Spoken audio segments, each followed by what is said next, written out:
একটা সময় ব্রিটিশ আমলে ফ্রিজ ছিল না এবং বিদ্যুৎ ছিল না, তারপরও গরমে জ্বলতে থাকা কলকাতা এবং বাংলায় পৌঁছে যেত সুদূর আমেরিকা থেকে আসা বরফ। হাজার হাজার কিলোমিটার দূর থেকে বরফ না গলে কিভাবে সমুদ্র পাড়ি দিয়ে কলকাতায় পৌঁছাতো, আর কারা করতো এই অসম্ভব ব্যবসা?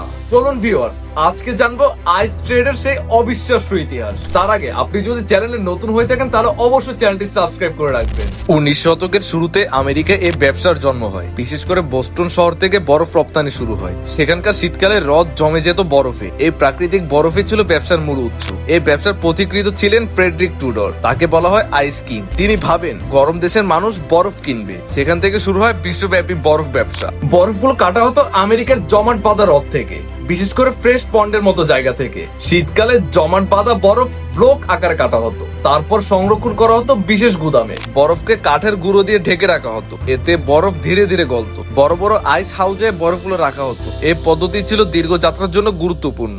আমেরিকা থেকে জাহাজে বরফ পাঠানো হতো। এটির রুট ছিল আটলান্টিক মহাসাগর থেকে ভারত মহাসাগর পর্যন্ত। তারপর জাহাজ আসতো ভারতীয় উপমহাদেশে। এর মূল গন্তব্য ছিল কলকাতা। তখন বাংলাদেশ ছিল ব্রিটিশ ভারতের অংশ। কলকাতা থেকে নদী পথে বরফ আনা হতো বাংলায়। ঢাকা সহ বিভিন্ন শহরে সরবরাহ করা হতো। এটি ছিল তখনকার সময় বিলাসবহুল পণ্য। মূলত ব্রিটিশ কর্মকর্তা ও ধনী মানুষরা ব্যবহার করত এটি। তারা ঠান্ডা পানি ও আইসক্রিম মেডিসিনে ব্যবহার করত। সাধারণ মানুষের নাগালের বাইরে ছিল বরফ। তখন এটি ছিল বিলাসবহুল একটি পণ্য। শুধু ভারত বা বাংলা নয়, আরো অনেক দেশে যেত বরফ, যেমন ক্যারিবিয়া বা দক্ষিণ আমেরিকা, চীন এবং বিশ্বজুড়ে গরম দেশগুলো ছিল প্রধান টার্গেট। তখনকার সময় এটি ছিল গ্লোবাল বিজনেস। একসময় এই ব্যবসা খুব লাভজনক হয়ে ওঠে। অনেক ব্যবসায়ী এতে যুক্ত হয়। বড় বড় জাহাজে বরফ পাঠানো হতো।